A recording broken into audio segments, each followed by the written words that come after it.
खुलुमबाय गोजोन फुंबिलि बयनिसिमबो नोंथांमोनखौ आंनि चेनेलाव गासैखौबो बरायनाय बावहरग्रोनाय थाबाय आसा खालामो नोंथांमोना खौरांखौ नायनानै मोजां मोनगोन। BTC हाग्रा बिफाननि साख्रिनि फिजिकेल फिटनेस आनजादा मैया मोजाङैनो जोबनानै थांबाय। मख'नो गोनांदि थांनाय 6 खालारनिफ्राय जागायजेननानै फरेस्टार 1 नि फिजिकेल फिटनेस आनजादा जागायदोंमोन आरो थांनाय 13 खालारनिफ्राय मैया 24 खालारसिमहालागै फरेस्टार 2 नि फिजिकेल फिटनेस आनजादा जागायदोंमोन। बे फिजिकेल फिटनेस टेस्ट आनजादा मोजाङैनो जादों आरो मैयानि जोबथा फिजिकेल फिटनेस टेस्ट आनजादाव गासै 22,000 नि बांसिन बिजाथिफ्रा सेलेक्सन जादों। बे सेलेक्सन जाखांनायनि उनाव बेनि उनाव 1 सप्तानि गेजेराव जों रिजाल्टखौ होनायनि थाखाय थिरांथा लादों आरो रिजाल्ट होनायनि साननैसो उनावनो रिटेन टेस्टखौ लानाय जागोन आरो बेनि उनावनो अरेल लानानै जों साख्रिनि थिसनथायलाय होनायखौबो होनो नाजागोन होननानै फोरमायथिदों CSBनि मासिगिरि प्रदीप कुमार नार्जारि बिथाङा। रायजोआव फिन होस्रांनाया जागायफिनदों। कलगासिया बाजाराव जिल्ला खुंथाया लामा साखाथियाव आयेन बेरेखा सोरखारि हायाव गला होनाय दखानफोरखौ फिन JCB सालायनानै सिफायहोदों। खमैबो गं 44 नखरफ्रा बे सोरखारि हायाव गोबाव समनिफ्रायनो गला होनानै दङमोन। लामा सेराव आयेन बेरेखायै गला होनायनि जाहोनाव जायगानि सुबुंफ्रा लामाजों थांलाय फैलाय खालामनायाव गोबां ट्राफिक एबा जाम जानायनि गोख्रों अजद दैखांदों आरो बे होस्रांनायाव खमैबो गं 44 गलाफोरखौ JCBजों सिफायहोनाय जायो। मोननै फेसबुक पेजनि हेंथायै आयेननि राहा लानो थाखाय फोसावदों गरेस्वर बालाबारि PCDCनि मासिगिरिया। मानोना बे मोननै फेसबुक पेजनि गेजेरजों PCDCनि मासिगिरि मिजिंश्री बर' आरो PCDCनि सोद्रोमा मजमिल आलीनि हेंथायै PMAYG सोरखारि न'नि रां जानायनि नंखाय रादाब फोसावनानै होदों। नाथाय बे रां जानायनि खौरां फोसावनाया नंखाय होननानै गोख्रों अजदखौ होदों PCDCनि मासिगिरिया। बे नंखाय खौरां फोसावनाय मोननै फेसबुक पेजआनो जादों पेड निउज आरो गुबुन मोनसेखौ ABRS होननानै मिथिहोदों। थामथि तामुलपुर जिल्ला उसु चेम्पियनशिप बादायलायनाय खुंफुंनो साखाफारा।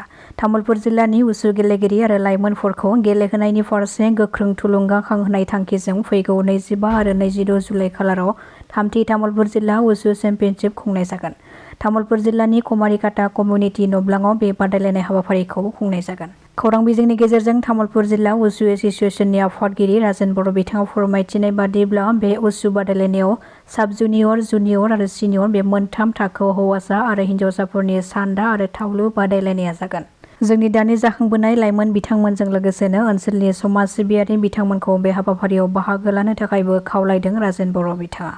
मख'नो गोनांदि तामुलपुर जिल्ला उसु एसोसिएशननि बानजायनायाव खुंजानो गोनां बे बादायलायनायाव बड'लेण्ड उसु एसोसिएशननि आफादगिरि आरो MCLA जुबिराज बसुमतारिया गाहाय आलासि महरै बाहागो लागोन। आसामनि केबिनेट मन्त्रि Biswajit Daimary, MLA Victor Kumar Das, BTC हायुङारि गावखुंथायनि आखान्थि बुंथिगिरि बिजित गोरा नार्जारि, मावफुं सोद्रोमा लोमस्राव दैमारी, गणेश कछारी, महेश्वर बसुमतारी बिथांमोनजों लोगोसेनो गोबां दैदेनगिरिफ्रा बे हाबाफारियाव बाहागो लागोनखौ मिथिहोदों राजेन बर' बिथाङा।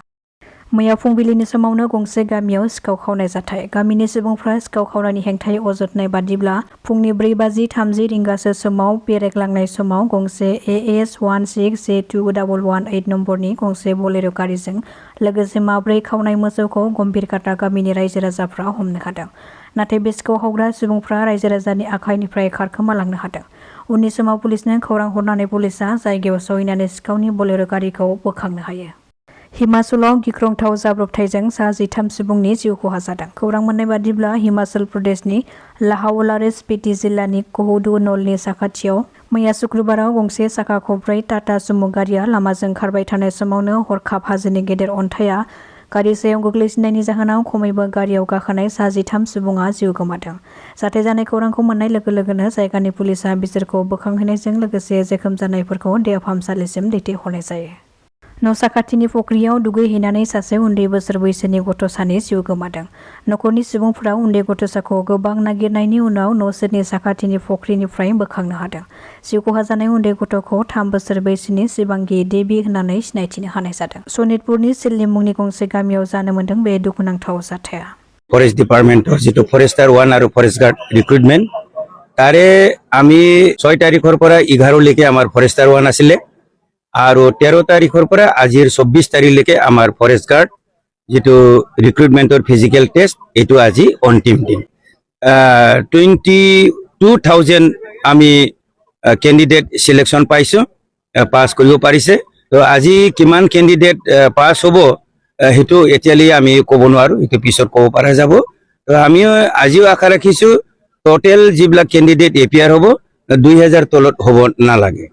নেক্সট স্টেপ কি হ'ব আমাৰ নেক্সট স্টেপ হ'ব এতিয়া আমি ফিজিক্যাল ফিটনেস টেস্ট কন্ডাক্ট কৰাৰ পিছত আজি যেহেতু অন্তিম দিন বা আজি শেষ হ'ব ইয়াৰ এক সপ্তাহৰ ভিতৰত আমি ৰিজাল্টটো দিয়াৰ কাৰণে আমি চেষ্টা কৰিছোঁ আৰু ৰিজাল্টটো দিয়াৰ কেইদিনমান পিছতে আমি ৰিটেন টেষ্ট এটো ল'ম আৰু ৰিটেন টেষ্টৰ পিছতে ৰিজাল্ট দিয়াৰ পিছত আমি অৰেল লৈ বাছনি কৰি আমি এপইণ্টমেণ্ট দিয়াৰ কাৰণে চেষ্টা কৰিম